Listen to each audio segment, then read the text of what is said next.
ব্যাসক নাৰদে কৈছিল তুমি ভোগবাদী বস্তুবাদী মানুহক ভুল পথে পৰিচালিত কৰিলা কেনেকৈ নিৰন্তৰে পশুৰ লোৱাইলা তুমি প্ৰাণ নাহি মন্দ কৰ্ম আৰু ইহাৰ সমান তুমি নিৰন্তৰে পশু বলি দি ধৰ্ম আচৰণ কৰিবলৈ শিক্ষা দিলা স্বভাৱে লম্পট বিষয়ত অনুৰাগ স্বৰ্গ পাইব বুলি ৰংগে কাটে হংস চাক মানুহবিলাক স্বভাৱতে ভোগবাদী বস্তুবাদী হাঁহ পাৰ ছাগলী বলি দিলেই স্বৰ্গ সুখ পাব বুলি তুমি যি ধৰ্ম আচৰণ দিলা ধৰ্ম প্ৰৱৰ্তন কৰিলা সকলো জপিয়াই পৰিল ফলত কি হল সিজিল তোমাৰ ঋষি পৰম অন্যায় নাহি সুস্থ চিত্ৰতব সেহি অভিপ্ৰায় তুমি যে মানুহক ভুল পথে পৰিচালিত কৰিলা এই কাৰণে তোমাৰ পাপ সিদ্ধ হল এই কাৰণে তুমি এনেকৈ অসন্তুষ্টত জীৱন কটাব লগা হৈছে তেতিয়া তেওঁ ক'লে উপায় এটা আছে মূৰ উপদেশে কৰা ভাগৱত শাস্ত্ৰ প্ৰচাৰক গোবিন্দৰ গুণ নাম মাত্ৰ এতিয়া তুমি ভগৱন্তৰ গুণ নাম থকা এখন শাস্ত্ৰ প্ৰণয়ন কৰা নহলে আৰু তোমাৰ গত্যন্তৰ নাই হেন শুনি ব্যাসে কৰিলন্ত ধ্যান হৃদয়তে কৃষ্ণক দেখিলা বিদ্যমান লগে লগে নাৰদৰ পৰামৰ্শ শুনি তেওঁ ঈশ্বৰক ধ্যান কৰিলে আৰু হৃদয়তে দেখা পালে কেনেকুৱা ৰূপত দেখা পালে বামপাশে মায়া দোষী নত ভক্তি মাও দেখি ব্যাস ঋষিৰ ৰোমাঞ্চ ভৈল গাও মায়ে বান্ধন্ত ভক্তি মাও মেলাৱন্ত দুহান্তু মধ্যত আশা ভগৱন্ত কেওঁ হৃদয়ত ভগৱন্তক কেনেকৈ দেখা পালে এফালে বাওঁ আৰু এফালে সোঁ গতিকে তাৰ মাজতে ভগৱন্ত আছে অৰ্থাৎ আমাৰ প্ৰত্যেকৰ হৃদয়তে ভগৱন্ত আছে কিন্তু পথ দুটা দিছে এটা বাওঁ পথ এটা সোঁ পথ এটা আগম এটা নিগম এটা সকাম এটা নিষ্কাম এটা প্ৰবৃত্তি এটা নিৰ্বৃত্তি এই ধৰণে আমাক দুটা পথৰ মাজেদি ভগৱন্তই আমাক পৰিচালনা কৰি আছে এতিয়া আমাৰ ভাগৱত শুনাৰ লক্ষ্য হল যে আমি কোনটো পথেদি গলে আমাৰ জীৱনৰ সাৰ্থকতা হ'ব তেতিয়া কৈছে বামপাশে মায়া দোষী নত ভক্তি মাও দেখি ব্যাস ঋষিৰ ৰোমাঞ্চ ভৈল গাও কেনেকে দেখিলে মায়াই বান্ধন্ত ভক্তি মাও মেলাৱন্ত মায়া বাওঁ পথে যদি যাওঁ আগম পথে যদি যাওঁ আমি এই সংসাৰ চক্ৰত বান্ধ খাই থাকিব লাগিব গতিকে আমি সোঁ পথে যাব লাগিব অৰ্থাৎ ভক্তি পথত যাব লাগিব আজিৰ দৰে যদি ভক্তি পথত যদি আমি পৰৱৰ্তী জীৱন যদি আগুৱাই নিব পাৰোঁ তেতিয়া আমাৰ জীৱই এই সংসাৰ চক্ৰত কেতিয়াও বান্ধ খাই থাকিব নালাগে আমি পৰম গতিৰ অধিকাৰী হ'ব পাৰিম এই তথ্য আমাক ভাগৱতে দিছে গতিকে এইখিনি কথা আমি জানিবৰ কাৰণে অৰ্থাৎ পাৰ্থিৱ যিবিলাক সম্পদ সেইবিলাক অনিত্য অশাশ্বত এতেকে জানিছে তুচ্ছ তলৈক সম্প্ৰতি যে তলৈকৰ সকলো সম্পত্তি তুচ্ছ আজি আছে কালিলৈ নাই এইটো মানে বিনাশী এহি বুলি নেৰে কৃষ্ণ চৰণে ভকতি একান্ত ভকতে মানে পাৰ্থিৱ সম্পদৰ লোভত কৰি ভগৱন্তৰ নাম নেৰে সকলো সময়তে যায় আৰু ভাগৱত শ্ৰৱণ কৰাৰ লগে লগে আমি গতি পথটো নিৰ্ণয় কৰিব পাৰোঁ গতিকে ভগৱন্তৰ সৃষ্টিত সব দুটা এটা বাওঁ এটা সোঁ এটা আন্ধাৰ এটা পোহৰ এটা দিন এটা ৰাতি এটা ভাল এটা বেয়া এটা ভক্তি এটা মায়া এতিয়া আমি কোনটো পথ ল'ব লাগিব যে আমি সদায় ভক্তিৰ পথটো ল'ব লাগিব পোহৰৰ পথটো আমি বাছি ল'ব লাগিব তেতিয়াহ'লে আমাৰ জন্ম ধৰাৰ সাৰ্থকতা হ'ব এই সংসাৰলৈকে আমি সত্য যুগ নমাই আনিব পাৰিম কেনেকৈ যে দুৰ্লভ হইল কাম ক্ৰোধ লোভ মোহ ছয় জানিবা তেখনে ভৰিলে সত্যৰ উদয় আমি ভাগৱত শ্ৰৱণ কীৰ্তন কৰি আমাৰ মনৰ পৰা কাম ক্ৰোধ লোভ মোহ এই বেয়া ভাৱবোৰ যিদিনাখন আমি মনৰ পৰা আঁতৰাই দিম সেইদিনাখন আমি প্ৰত্যেকেই সত্য যুগৰ একোজন পাৰিষদ ৰূপে গণ্য হৈ যাম মনত ৰাখিব কথাটো আৰু যি মুহূৰ্ততে আমাৰ বেয়া কামৰ প্ৰতি মনটো ধাবিত হ'ব পাপৰ কৰ্মক লাগি মন যাই তলি জানিবা তেখনে আহি পাইলে পাপী কলি তেতিয়া আমাৰ মনলৈ কলি সোমাল বুলি আমি গণ্য কৰিব লাগিব আমাৰ মনটো যি মুহূৰ্তত বেয়া ফালে ধাৱমান হয় সেই মুহূৰ্ততে আমাৰ মনৰ মাজত আহি কলি উপস্থিত হৈছে বুলি আমি গণ্য কৰিব লাগিব গতিকে ভাগৱতে আমাৰ জীৱনশৈলীৰ সমস্ত দিশ সুন্দৰভাৱে দি থৈ গৈছে আমি মাত্ৰ আজিৰ দৰে চৰ্চা কৰি আমি প্ৰত্যেকখন ঘৰতে প্ৰত্যেকখন সমাজতে প্ৰত্যেকটো নামঘৰতে আমি যাতে ভাগৱত চৰ্চাৰ জৰিয়তে আমি উঠি অহা প্ৰজন্ম আমাৰ সমাজৰ সকলো লোকক আমাৰ শিশুসকলক আমি যাতে আধ্যাত্মিক আৰু নৈতিক শিক্ষাৰ মাজেদি আগুৱাই নিব পাৰোঁ তাৰ কাৰণে আমাৰ সচেতনসকলে সদা সৰ্বদা চেষ্টা কৰিব লাগিব আৰু তাৰ কাৰণে যিটো আপোনালোকে ত্যাগ কৰিব তাৰ ত্যাগৰ প্ৰতিটো খোজৰ মূল্য হ'ব এটা এটা অশ্বমেধ যজ্ঞৰ সমান পুণ্য। এই কথা আমাক ভাগৱতে কৈছে। কৃষ্ণ এতিয়া কবি সিদ্ধই কৈছে যে যিসকল উত্তম ভকতে পাৰ্থিৱ সম্পদৰ মায়ামোহ এৰি একমাত্ৰ ঈশ্বৰৰ চিন্তনত আত্মনিয়োগ কৰে সেইজন মহা পৰম ভকত। জানিবাহা সিটোৱাতি প্ৰধান ভকত হেনবা কৰিবা শংকা নৃপতি মনত। যে এনে গুণবিশিষ্টজন উত্তম ভকত হয়নে নহয় বা হ'ব পাৰে জানো এনেকুৱা শংকা তুমি মনলৈ নানিবা। যিটো হৰিপদক বিচাৰে দেৱগণ জানিবাহা তথাপিতো নপাৱে দৰ্শন। দেৱতায়ো যিজনৰ চৰণ দৰ্শন কৰিবলৈ বিচাৰি দৰ্শন কৰিবলৈ নাপায় হেন কৃষ্ণ চৰণক নেৰে অনুক্ষণ। গতিকে সেইজনৰ চৰণ এক ক্ষণো তেওঁ মহাভকতে নেৰে। বৈষ্ণৱৰ অগ্ৰগণ জানিবা সিজন, সেইজন বৈষ্ণৱৰ অগ্ৰগণ্য বুলি বা আগবঢ়া বুলি আমি ভাবিব লাগিব। বিষয়ৰ সন্তাপ কামে চলাইবেক মন কি মতে নেৰিবে সেইটো কৃষ্ণৰ চৰণ। যে বিষয় চিন্তনতে আমাৰ সকলোৰে মনবিলাক পৰিচালিত হৈ থাকে, তেনেস্থলত কৃষ্ণৰ চৰণ নেৰাকৈ বা একান্ত মনে কৃষ্ণৰ চৰণত কেনেকৈ ভকতি কৰিব পাৰিব। হেনয় সংশয় যদি কৰা নৰপতি, যদি তুমি এইটো সংশয় কৰা যে বিষয়তে সকলো মানুহ আবদ্ধ হৈ আছে, আজি সকলোৱে পুত্ৰ ভাৰ্যা ধন ঐশ্বৰ্য সম্পত্তি দেহ গেহৰ কথা আমি সকলোৱে ভাবি থাকিব লাগে। গতিকে এইবিলাক ভাৱনাৰ মাজত আমি একান্তভাৱে ঈশ্বৰত কেনেকৈ ভকতি কৰিব পাৰিম বা আমি উত্তম ভকতৰ শাৰীলৈ নিজক উত্তৰণ কৰিব জানো পাৰিম, এনেকুৱা যদি মনত সংশয় আছে সেই সংশয় নকৰিবৰ কাৰণে হেনয় সংশয় যদি কৰা নৰপতি ইহাৰ উত্তৰ আবে শুনি সম্প্ৰতি। তুমি যদি তেনেকুৱা মনৰ সংশয় থাকে তেতিয়াহ'লে মই তাৰ উত্তৰটো কওঁ শুনা। হৰিপদ সেৱা সুখ মনে মিলৈ যাৰ, যে ঈশ্বৰৰ সেৱা কৰি যাৰ মনত আনন্দ পায় বিষয়ৰ তাপজত নাথাকৈ তাৰো বিষয় তাপে তাৰ ওচৰ চাব নোৱাৰে। অৰ্থাৎ আমি যেতিয়া পোহৰৰ কাষলৈ যাম তেতিয়া আৰু আমাৰ কাষলৈ আন্ধাৰ আহিব নোৱাৰে। যে মান প্ৰপদন্তে মায়া মেতম তৰন্তিতে, যে ভগৱন্তে কৈছে মই পোহৰ, মোৰ ওচৰলৈ যেতিয়া তুমি আহিবা তোমাৰ ওচৰত আৰু অজ্ঞান আন্ধাৰে থাকিব নোৱাৰিব, সি আঁতৰিবলৈ বাধ্য হ'ব। হৰিপদ সেৱা সুখ মনে মিলৈ যাৰ বিষয় তাপজত নাথাকৈ তাৰ, কোনো বিষয় তিনিটা তাপে তাক আৰু স্পৰ্শ কৰিব নোৱাৰে। কৃষ্ণ পাদ পদ্মৰ অৰুণ নখ পান্তি যাৰ মনে চুৱে তাৰ সুশীতল কান্তি। যাৰ অৰুণ চৰণ পদ স্পৰ্শই যাৰ মনত প্ৰভাৱ বিস্তাৰ কৰিব তাৰ মনত আৰু কোনো ধৰণৰ অশান্তিয়ে বাঁহ ল'ব নোৱাৰিব। অৰ্থাৎ সি শান্তিপূৰ্ণ পৰিৱেশলৈ নিজক আগুৱাই আনিব পাৰিব। হেন যেন হিম পৰি জোৰাই তাহাৰ হৃদয় আৰকী হৈবেক আশী সন্তাপ উদয়। হিমে যেনেকৈ আমাৰ হৃদয়খন জোৰাই পেলাই বা শান্ত কৰে তাৰ ওচৰলৈ আৰু কোনো তাপ আহিব নোৱাৰে। যেন চন্দ্ৰ উদয়ে সূৰ্যৰ গুচে তাপ, চন্দ্ৰৰ উদয় হোৱাৰ লগে লগে যেনেকৈ সূৰ্যৰ তাপ নাইকিয়া হৈ যায় ভক্তৰ নহয় তেনে বিষয় সন্তাপ। গতিকে আমি যদি ভকতৰ শাৰীলৈ নিজক আনিব পাৰোঁ আমাক কোনো ধৰণৰ তাপে স্পৰ্শ কৰিব নোৱাৰিব। শুনা ৰাজা যেন আবে কাষম্বাৰ বাক বিষয় আলাপ পাপ জানি চাৰৈ তাক। সেইকাৰণে ৰজা তুমি আমাৰ কথা শুনা আৰু তুমি বিষয়ৰ চিন্তাবিলাক মনৰ পৰা এৰা। লয়া মহা সাধুৰ সংগ সদা শুদ্ধভাৱে সুখে দুখে মুখে হৰি নাম মাত্ৰ গাৱে। তুমি সাধুৰ সংগত শুদ্ধভাৱে সদায় তুমি মোৰ গুণনাম ল'বা, ভগৱন্তৰ গুণনাম ল'বলৈ যত্ন কৰা। লক্ষণ যতেক কৈলো মহাভকতৰ সবাতো অধিক সেইটো জনা শাৰতৰ। গতিকে মহাভকতৰ যিমানবিলাক লক্ষণৰ কথা ক'লোঁ সেই লক্ষণযুক্ত হোৱাজনেই এজন মানে অধিক ভক্ত হিচাপে তেওঁ পৰিচয় দিব পাৰিব। এইটোৱে হৈছে ভাগৱতৰ সাৰতত্ত্ব। জাত কৰে নাহি আৰু ভকত প্ৰধান, তেওঁতকৈ আৰু প্ৰধান ভকত কোনোৱে হ'ব নোৱাৰিব। টান কথা কহো শুনা হুয়া সাৱধান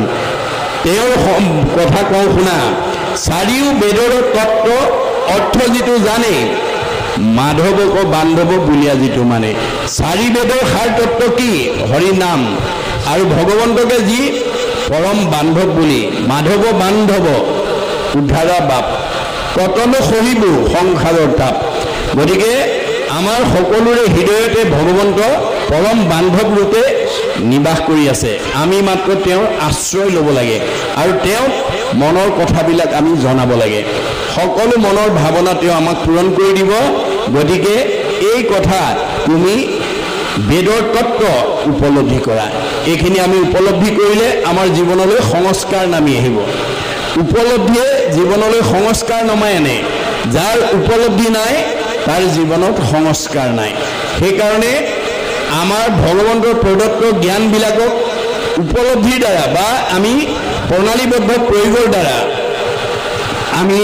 ভগৱন্তৰ প্ৰদত্ত জ্ঞানক বিজ্ঞানলৈ উত্তৰণ কৰিব লাগে বিজ্ঞানটোক আকৌ উপলব্ধিৰ দ্বাৰা দৰ্শনলৈ উত্তৰণ কৰিব লাগে দৰ্শনটোক উপলব্ধিৰ দ্বাৰা যদি আমি ধৰ্মত নি ভগৱন্তৰ প্ৰদত্ত প্ৰতিভা বা জ্ঞানটোক যদি আমি প্ৰতিষ্ঠা কৰিব পাৰোঁ তেতিয়াহ'লে ধৰ্ম ৰক্ষতি ৰক্ষিত ধৰ্মই আমাক ৰাখিব ধৰ্মই কাক ৰাখে যি ধৰ্মক ৰাখে ধৰ্মক ৰাখিবলৈ হ'লে আমাৰ জ্ঞানটোক নি পেলাই আমি প্ৰণালীবদ্ধ প্ৰয়োগৰ দ্বাৰা বিজ্ঞান আৰু দৰ্শন উত্তৰণ কৰি আমি ধৰ্মত নি প্ৰতিষ্ঠা কৰিব লাগে আপোনালোকে নিজে নিজে জানিব আপোনালোকক কি কি জ্ঞান ভগৱন্তই প্ৰদান কৰি পঠিয়াইছে আমাৰ দাৰ্শনিক পণ্ডিতে কৈছে জ্ঞান হ'লেই নহ'ব তাক প্ৰণালীবদ্ধ প্ৰয়োগৰ দ্বাৰা বিজ্ঞানলৈ উত্তৰণ কৰিব লাগিব systematic knowledge is science realize science is philosophy realize philosophy is religion religion is the highest sense of philosophy অৰ্থাৎ প্ৰণালীবদ্ধ জ্ঞানক বিজ্ঞান বুলি কৈছে বিজ্ঞানটো যেতিয়া উপলব্ধি কৰিব দৰ্শন আৰু দৰ্শনটোক যেতিয়া উপলব্ধি কৰিব ধৰ্ম ধৰ্মতকৈ আৰু শ্ৰেষ্ঠ দৰ্শন পৃথিৱীত দ্বিতীয় নাই মহাপুৰুষ শংকৰদেৱে এটা বাক্যত বুজাই দিছে যতেক দেখা খোজ সমুদায় হস্থিৰ খোজত সবে লুকায় এহিমতে যত বিশ্ব সমস্ত কৃষ্ণতে জানা সবে যাই অষ্ট অৰ্থাৎ প্ৰকৃতি জগতত যিমানবিলাক জীৱ জন্তু আছে সকলো জন্তুৰ খোজ হাতীৰ খোজত লুকাই যায় হাতীৰ খোজতকৈ আৰু ডাঙৰ খোজ প্ৰকৃতি জগতত কোনো জীৱ জন্তুৰ নাই ঠিক তেনেকৈ এই পৃথিৱীত যিমান ডাঙৰ মানুহ নহওক ৰাষ্ট্ৰপতিও কৃষ্ণতে বিলীন হ'ব লাগিব সাধাৰণ নাগৰিকো কৃষ্ণতে বিলীন হ'ব লাগিব MLA মিনিষ্টাৰো কৃষ্ণতে বিলীন হ'ব লাগিব ঠেলাওলা ৰিক্সাওয়ালাও কৃষ্ণতে বিলীন হ'ব লাগিব এই সদানন্দ প্ৰাথমিকত আটাইতকৈ ধনীজনো কৃষ্ণতে বিলীন হ'ব লাগিব আটাইতকৈ দুখীয়াজনো কৃষ্ণতে বিলীন হ'ব লাগিব কৃষ্ণৰ ব্যতিৰেকে আৰু দ্বিতীয় বস্তু নাই সেইকাৰণে আমাক ভাগৱতে কৈছে কৃষ্ণক পূজিলে পূজা সমস্তৰে হয় পৃথকে পূজিলে পূজা কেহু নলয় গতিকে আমি কৃষ্ণক যাতে সকলো সময়তে চিন্তা ভাৱনাৰ মাজেদি আমি যাতে কৃষ্ণক ভক্তি কৰিব পাৰোঁ যাত্ৰাৰ সময়ত কৃষ্ণক সেৱা জনাই যাব লাগে যিটো জনে যাই হৰি নাম সেৱী পাছত ফুৰে যত দেৱ দেৱী যতেক তীৰ্থে তাক স্তুতি কৰৈ তাৰ বায়ু পাব সমস্ত হৰৈ আমি যাত্ৰাৰ কালত যদি ভগৱন্তৰ নাম লৈ যাওঁ ভগৱন্ত আমাৰ পিছত যাব আৰু ভগৱন্ত যাৰ পিছত যাব সব দেৱ দেৱতা তাৰ পিছত যাব এই তথ্য আমাক দিছে আজি যদি ইয়ালৈ মুখ্যমন্ত্ৰী আহে আমাৰ এই সমষ্টিৰ বাকী MLA মিনিষ্টাৰবিলাকক দলীয় কৰ্মীবিলাকক বেলেগকৈ চিঠি দি মাতিব নালাগে মুখ্যমন্ত্ৰী অহা গম পালে সব MLA মিনিষ্টাৰ সমষ্টি আহি নিজে গোট খাই যাব এইটো যেনেকৈ বাস্তৱ সত্য ভগৱন্ত য'ত যাব সব দেৱতা তলৈকে যাব গতিকে যিজনৰ সন্তুষ্টি হ'লে সব দেৱতা সন্তুষ্ট হয় যিজনৰ তৃপ্তিত তুষ্ট হ'ব দেও জানিবা সিজন পিতৃ এক কৃষ্ণ দেও সেই কৃষ্ণ পুঁজিবে দ্ৰব্য লাগে মাত্ৰ নাম তেবে নৰে লভে ধৰ্ম মুখ্য অৰ্থ কাম গতিকে আমাৰ চতুৰ্বৰ্গ সাধন হৈ যাব যদি আমি সেইজন ভগৱন্তক সেৱা পূজা কৰিব পাৰোঁ এয়া হৈছে আমাৰ ভাগৱত দৰ্শন এয়া আমাৰ কথা আমি উপলব্ধি কৰিব লাগিব আৰু উঠি অহা প্ৰজন্মক এই জ্ঞানৰ পৰিসৰটো আমি বিলাই দিব লাগিব এয়াই হৈছে আমাৰ মুখ্যতম উদ্দেশ্য বাবাই সমস্ত ইতিমধ্যে মহাভকতৰ ওপৰত যিখিনি লক্ষণ সেইখিনি নিমিৰ ৰজাক কবি সিদ্ধই অৱগত কৰি এইখিনিতে ছেদ পৰিছে এতিয়া আমাৰ এই ছেদত ভাগৱতে আমাক নিমি ৰজা কোৱাৰ চলৰে আমাক অৱগত কৰিছে কি বুলি কৃষ্ণ পাদ পদ্মক বান্ধিলে প্ৰেম জৰি আপুনি নিৰন্তৰ তাৰ হৃদয়ক হৰি অৰ্থাৎ ভগৱন্তই ভকতৰ হৃদয় এৰি যাব নোৱাৰে যেই নাম সেই হৰি জানা নিষ্ট কৰি নামৰ সংগ নচাৰন্ত হৰি ভগৱন্ততকৈ ভগৱন্তৰ নামটো শ্ৰেষ্ঠ ভগৱন্তৰ নাম যি লয় ভগৱন্ত সেই ঠাইলৈকে যায় এতিয়া মহাভকতে ভগৱন্তৰ নাম নেৰে সেইকাৰণে মহাভকতৰ হৃদয়ত ভগৱন্ত বিদ্যমান হৈ থাকে অকস্মাতো যিটো নাম লৈলে মাত্ৰ আখি এতেকে হৰন্ত তাৰ মহাপাপৰ ৰাখি যে ভগৱন্তৰ নাম লোৱাৰ লগে লগে নামে পাপ ৰাখি নাইকিয়া কৰি দিয়ে আমাৰ নামক কিহৰ লগত তুলনা কৰিছে জুইৰ লগত তুলনা কৰিছে হৰি নাম হুতাখন পাপ সুখান বন খনেকতে দহি কৰে চন গতিকে এইটো আমাৰ উপলব্ধিৰ বস্তু আমি উপলব্ধিৰ দ্বাৰা আমাৰ হৃদয় আমাৰ ঘৰখন আমাৰ পৰিৱেশটো আমি শুদ্ধ কৰিব লাগিব অৰ্থাৎ পুৱা গধূলি ভগৱন্তৰ নাম যাতে আমাৰ প্ৰত্যেকখন ঘৰতে আমি ল'ব পাৰোঁ গতিকে যিখন ঘৰত ভগৱন্তৰ নাম পুৱা গধূলি চলিব তালৈ ভগৱন্ত নিজে আহিব ভগৱন্তক আমি মাতিব নালাগে ভগৱন্তই সেই নাম লোৱা ঘৰখনলৈ নিজে আহিব সেইকাৰণে আমাৰ এখন হ'ল পৰিয়াল থকা ঘৰ এখন হ'ল এইখন ঘৰ যিখন উদ্ধৱক চিনাকি কৰি থৈ গৈছে মহুৰ সেৱাৰ যোগ্য মনুষ্য শৰীৰ ইহাকে বুলিয় গৃহ জানা মহাবীৰ এইখন এখন ঘৰ এইখন ঘৰতো আমি কৃষ্ণক ৰাখিব লাগিব কেনেকৈ তেওঁৰ গুণ নাম লৈ অকস্মাতো যিটো নাম লৈলে মাত্ৰ আখি এতেকে হৰন্ত তাৰ মহাপাপ ৰাখি অকস্মাতে অনিচ্ছাতেও যদি আমি ভগৱন্তৰ নাম লওঁ তেতিয়াহ'লে ভগৱন্তৰ নামে আমাৰ সকলো পাপ নাশ কৰি দিব পাপ আমি দেখুৱাই দিয়া বস্তু নহয় পাপ হ'ল মনৰ কিছুমান বেয়া গুণৰ সমষ্টি বুলি কৈছে কুবুদ্ধি অসৎ চিন্তা অসৎ ভাৱনা অসৎ পৰিকল্পনা কুসংস্কাৰ অন্ধবিশ্বাস মনৰ সংকীৰ্ণতা কুপৰম্পৰা এইবিলাক পাপ এই বেয়া ভাৱবিলাকে যাতে আমাৰ হৃদয়ত অৱস্থান কৰিব নোৱাৰে তাৰ কাৰণে আমি সৰ্বদা সজাগ হ'ব লাগিব এতেকে হৰন্ত তাৰ মহাপাপ ৰাখি তান্তে উপজন্ত প্ৰেম জানি কৃপাময় আৰু কি এৰিতে পাৰে তাহানো হৃদয় গতিকে সেইখন হৃদয় এৰি ভগৱন্ত যাব নোৱাৰে যাৰ হৃদয়ত সদায় ভগৱন্তৰ নাম লৈ থাকে নেৰ আনো ভকতেকে হৰিক প্ৰবন্ধি হৰিও নিৰন্তৰ তানক প্ৰেম হুয়া বন্দী ভকতে ভগৱন্তৰ নাম লয় কাৰণে ভগৱন্ত ভকতৰ হৃদয়ত থাকে ভকতেকে মূৰ হৃদয় জানিবা নিশ্চয় ভকত জনৰ জানা আমি সি হৃদয় মুঠ পৰে ভকতে নিশ্চিন্তে কিছু আন ভকতত পৰে মই নিশ্চিন্ত হওঁ ভকত ভগৱন্ত অভিন্ন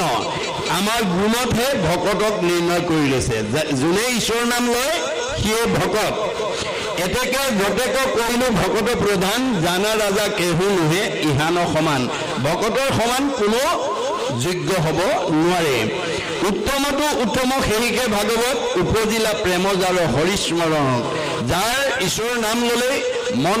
মানে পবিত্ৰ হৈ যায় মাত গদগদ হৈ যায় শৰীৰ ৰোমাঞ্চ হৈ যায় গতিকে এই প্ৰেম ভক্তিৰ লক্ষণ এহি কহি হবিষিদ্ধ মৌন হুয়া আছে দেখি প্ৰণিপাতে ৰাজা পুচিনন্দ পাছে এইখিনি কোৱাৰ পিছতে হবিষিদ্ধই মৌনতা অৱলম্বন কৰিছে আৰু নিমি ৰজাই পুনৰ হাতযোৰ কৰি সুধিছে পৰম ঈশ্বৰ কৃষ্ণ জগতৰ স্বামী তাহান মায়াক জানি বাক চাহো আমি যে জগতৰ পৰম ঈশ্বৰ জগতৰ পৰম ঈশ্বৰ ভগৱন্তৰ কৃষ্ণৰ মায়া কেনেকুৱা বস্তু আমি জানিব বিচাৰোঁ ব্ৰহ্মাদিকো মোহে যিটো সিটো পুনৰ মায়া কহি উপসিদ্ধ হ'ব যদি থাকে দয়া আপুনি মইতো দূৰৰ কথা সৃষ্টিকৰ্তা ব্ৰহ্মাকে প্ৰমুখ্য কৰি পৃথিৱীৰ সমস্ত জীৱ ভগৱন্তৰ মায়াত বন্দী হৈ থাকে ব্ৰহ্মা আদি কৰি জীৱ যত ৰাম ৰাম ৰাম ৰাম ৰাম মায়া সজ্জা মাজে আশ্ৰয় ঘুমতি যায় সকলো জীৱ ভগৱন্তৰ মায়াত বন্দী গতিকে সেই মায়ানো কি বস্তু মোক মই জানিব বিচাৰোঁ গতিকে যদি দয়া থাকে মোক কোৱা কহিব সিদ্ধ হ'ব যদি থাকে দয়া হেনবা বুলিবা যিটো কহিলো ভকতি তাকে জানি ভইলে তুমি কৃতাৰ্থ সম্প্ৰতি। তোমালোকে যদি কোৱা ভক্তিৰ সম্পৰ্কে ক'লো, ভক্তিৰ সম্পৰ্কে জনাৰ পিছতে তোমালোক কৃতাৰ্থ হৈছা, আকৌ মায়াৰ বিষয়ে কিয় জানিব লাগে? এই বুলি যদি ক'ব খোজা, নলাগে জানিব আৰু বিস্তৰ তোমাৰ শুনিওক সিদ্ধ হ'ব সিদ্ধান্ত ইহাৰ। যদি তোমালোকে কোৱা ইয়াতকৈ আৰু তোমাৰ জনাৰ প্ৰয়োজন নাই, এই বুলি যদি তোমালোকে প্ৰশ্ন কৰিব খোজা বা মন্তব্য দিব খোজা, তেতিয়াহ'লে তোমালোকৰ কওঁ শুনা, কৰৰ সংসাৰৰ তাপে আমাক জগত, কৃষ্ণ কথা অমৃতেহে ইহাৰ ঔষধ। কাৰণ আমাৰ এই সংসাৰত কৃষ্ণৰ সৃষ্ট তিনিটা তাপে আমাক সকলোকে বদ্ধ কৰি থাকে। গতিকে কৃষ্ণৰ নাম নল'লে এই তাপৰ পৰা আমি কোনেও মুক্ত হ'ব নোৱাৰোঁ। আজিহে জীয়াইলা মোক বচন অমৃতে, যতেক শুনুহু তবু তৃপ্তি নাহি চিতে। আজিহে মই তোমালোকৰ অমৃতময় কথাত পৰম সন্তোষিত হৈছোঁ আৰু মোৰ তৃপ্তি শেষ হোৱা নাই। অৰ্থাৎ কৃষ্ণ কথা শুনাৰ বিষয়ে মোৰ আৰু হেঁপাহ বাঢ়ি গৈছে। গতিকে এইটোৱে হৈছে ভকতিৰ লক্ষণ, যে আমি প্ৰত্যেকেই যাতে নজনা কথা এটা জানিবৰ কাৰণে আমি কবি আমাৰ এই নিমি ৰজাৰ দৰে আমি যাতে এটা কিউৰিঅচিটি অফ মাইণ্ড, কৌতূহলী মন, এটা জিজ্ঞাসু মন লৈ যাতে আমি সমাজত আগবাঢ়ি যাব পাৰোঁ, তাৰ প্ৰতি আমি গুৰুত্ব দিব লাগিব। আৰু সেই মানে গুণটোকে আমাক বেদে ভক্তি বুলি কৈছে। পৰম অনুৰক্তি ঈশ্বৰেই ভক্তি। আজি আপোনালোক যিসকল ইয়ালৈকে আহি বহি আছে, আপোনালোকৰ এটা অনুৰাগ আছে। কিয়? যে আজি ভাগৱততনো কি কথা কয়, কি কথা আমাৰ আলোচনা হয়, আমি শুনিব লাগিব। এই অনুৰাগটো লৈ বহি আছে। যাৰ অনুৰাগ নাই তেওঁলোক আহিব পৰা নাই। গতিকে আপোনালোক ভক্তিযুক্ত বুলি অনুভৱ কৰিব লাগিব। যাৰ ঈশ্বৰৰ কথা জানিবৰ কাৰণে, শুনিবৰ কাৰণে, বুজিবৰ কাৰণে যাৰ অনুৰাগ আছে, সেইটোৱে হৈছে ভক্তিৰ লক্ষণ। পৰম অনুৰক্তি ঈশ্বৰেই ভক্তি। ঈশ্বৰৰ কথা জানিবৰ কাৰণে, শুনিবৰ কাৰণে, বুজিবৰ কাৰণে আমাৰ যিটো আগ্ৰহ, সেইটোৱে হৈছে ভক্তিৰ প্ৰতীক। ই আমাক 6টা প্ৰমোচন দিব। মনত ৰাখিব, অনাগত দিনত আপোনালোকে এনেধৰণে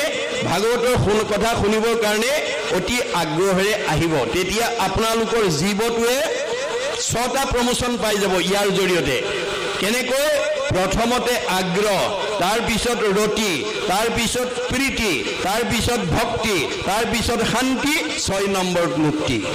গতিকে শান্তি ভকতিয়েহে আনিব, আনে আনিব নোৱাৰে। পাৰ্থিৱ ধন, টকা পইচা, গাড়ী মটৰ, পকা ঘৰ দুৱাৰে কাৰো মনত শান্তি দিব নোৱাৰে। চব থাকিলেও অশান্তি আহিব। সুমংগলেই অমংগল, চব থাকিলেও আমাৰ অমংগল ওৱান আফটাৰ আনাডাৰ, এটাৰ পিছত এটাকৈ আমাৰ জীৱনলৈ নামি আহিব পাৰে, যদি আমি কৃষ্ণ কথাৰ পৰা নিজক আঁতৰাই ৰাখোঁ। সেইকাৰণে ভাগৱতত কৈছে, সুমংগলে অমংগল জানা কৃষ্ণ বিনে, অমংগলে সুমংগল কৃষ্ণৰ কীৰ্তনে। সকলো অমংগলৰ পৰা আমাক কৃষ্ণই উদ্ধাৰ কৰিব, যদি আমি কৃষ্ণৰ গুণনাম শ্ৰৱণ কীৰ্তনৰ কাৰণে যত্নপৰ কৰোঁ, আগ্ৰহ কৰোঁ আৰু পৰিৱেশ সৃষ্টি কৰিব পাৰোঁ। গতিকে আমাৰ সদানন্দ প্ৰাথমিক শাখাৰ এই যি প্ৰচেষ্টা, এইটো অনাগত দিনতো অব্যাহত থাকিব।